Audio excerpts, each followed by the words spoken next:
afternoon, everyone. Thank you all for coming or still being here. I also thank the organizing committee, particularly at the Harriet Tubman Institute, for this graduate students conference on the theme Black Lives Matter, and especially for inviting me to speak.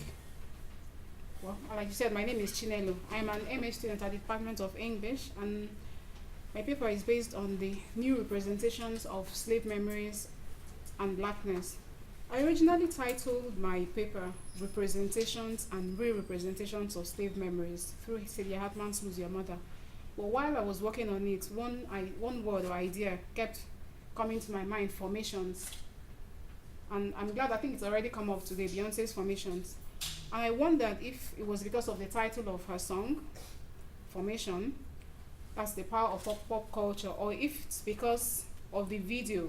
That's the one she did at the Super Bowl, which takes on black cultures and police brutality against black bodies. I eventually decided to tag on the phrase "new formations" to my title because it was the controversy that surrounded the performance of this song that led me thinking of and examining historical images the way I wish to explore them today. After the Super Bowl, the predominant reactions on social media and mainstream media, and unfortunately the police, was that the theme and performance of Black Lives Matter is not suitable for the Super Bowl. I found this interesting in view of the quotation I have. This is a CNN article. And I found this interesting in light of another article by Francine Rivers. I don't know if anybody has seen any of her books. She's actually a Christian author, but she's quite popular. She wrote this article after the Super Bowl, and it's talking about the new forms of slavery, which obviously is predominant in the States.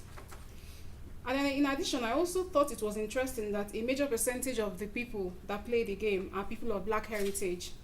And this made me think, why will there be that controversy about the Black Lives Matter theme being at the Super Bowl?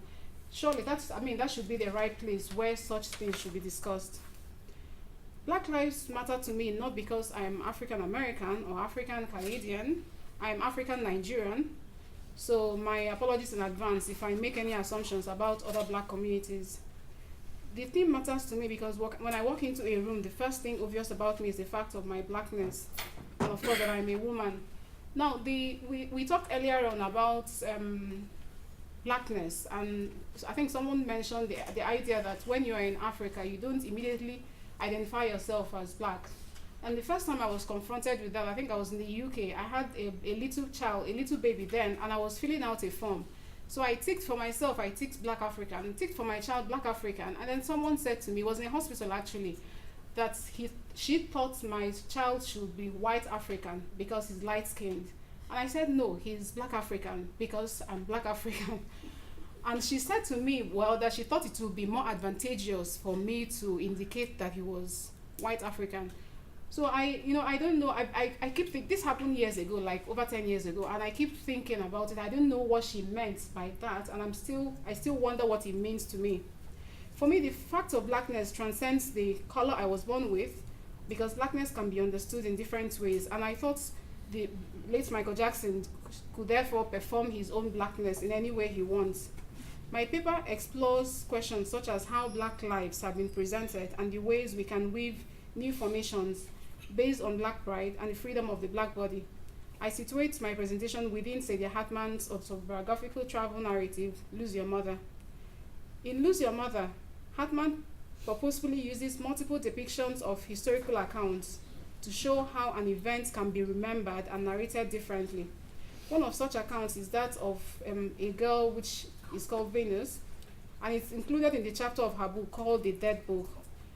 I suggest that Hartman's Dead Book functions in the same way as she titles the chapter Dead Book, and I think she probably did that deliberately to mimic an Egyptian book called the Book of the Dead. As the name suggests, the Book of the Dead was a set of elaborate manuscripts that were prepared to assist a dead person into the afterlife. And I speculate that she chooses this concept to mock the idea that slave archive is like literally a book that is dead.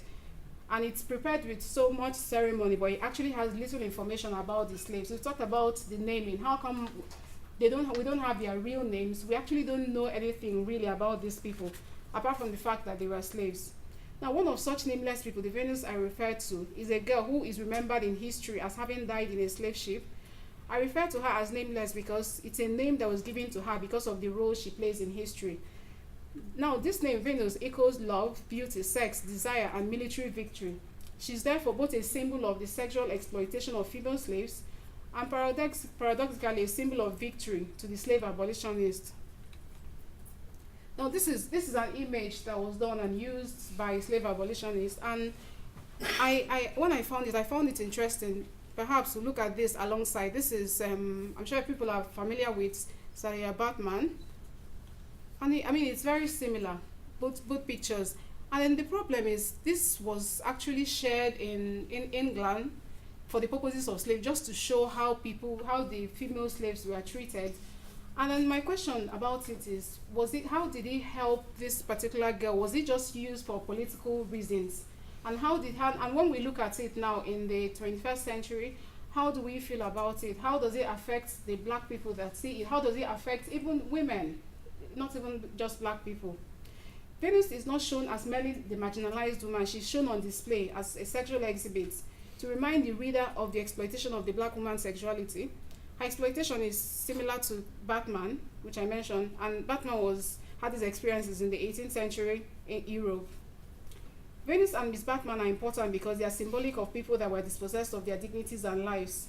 They are also representative of the different levels and degrees of vulnerabilities which the black body and the black female body suffers.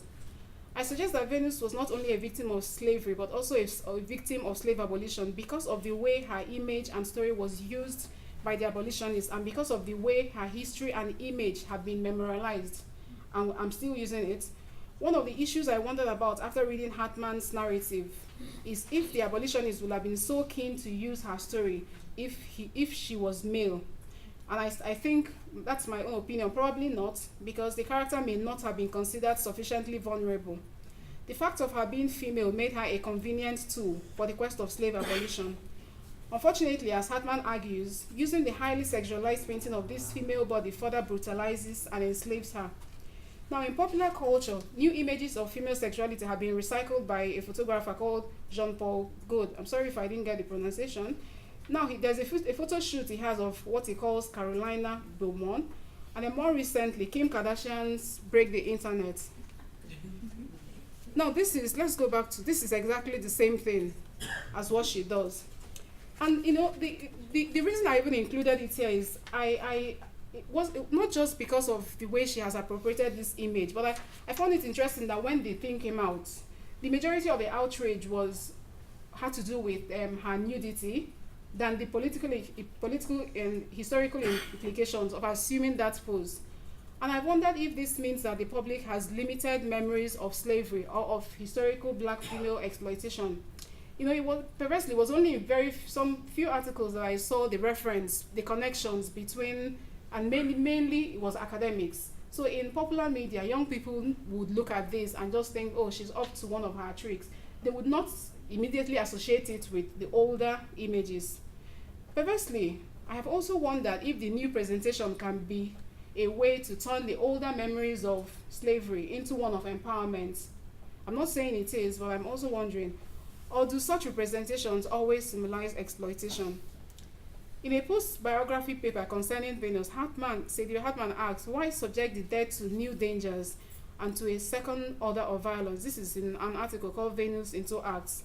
In this paper, she demonstrates again the fictionalized nature of the story told about Venus, not just Venus, about a lot of slaves. And then the reason for her sequel is to shed more light on the existence of the woman. However, she finds that she's unable to do this, mainly because there's nothing more to say but what can be dredged up from inadequate archives. She notes that a retelling of this story is to participate in replicating the violence against Venus and others like her. I found this a paradox, because the purpose of her book, that's Lose Your Mother, is to tell the story of slaves and slavery, yet it seems that each time you tell the story, you almost participate in re-enslaving people. And it appears that each time we discuss it like now, the black body is further objectified, our vulnerability is exploited, and once again depicted as defeated. The issues of representations I talk about is not just about the female, but also the male body as well. For instance, she also has this in her book. I'm sure, I mean, most of you are historians, so you're probably more familiar with this than myself. Am I not a man and a brother, and a Lincoln and slave? In both images, the historical slave is shown in a subservient position, as if pleading for the right to be considered and treated as human. And I've wondered if such images do not in some way continue to reinforce the modern representations of blackness as inferior. I also wonder how much images such as this impinge negatively on black consciousness.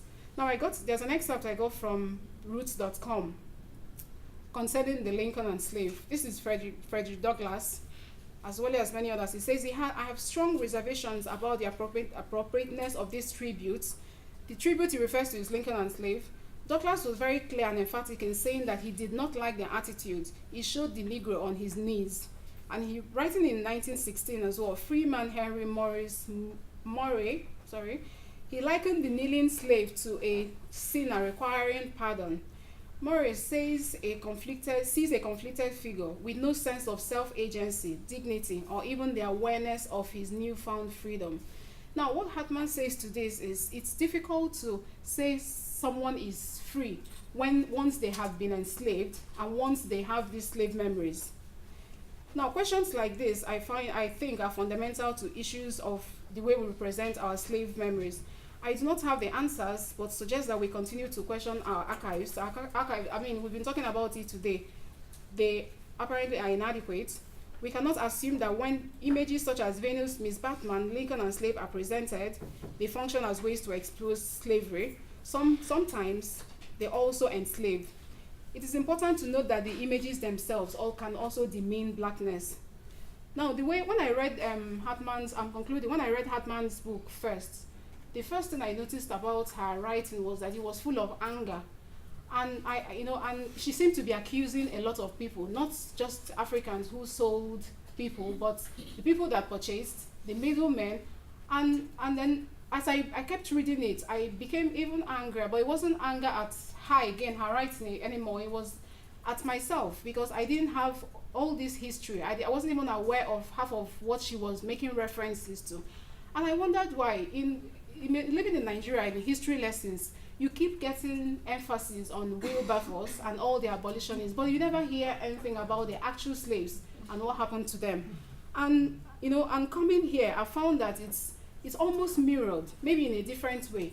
Because recently I did a presentation on the Book of Negroes, which I think is an awesome novel. He does the same kind of thing, but in a fictional way. And then I did this presentation. I talked about Agamben's state of exception. I related it to the slave ship and the plantations, which I thought should be a typical example, and people actually sounded surprised.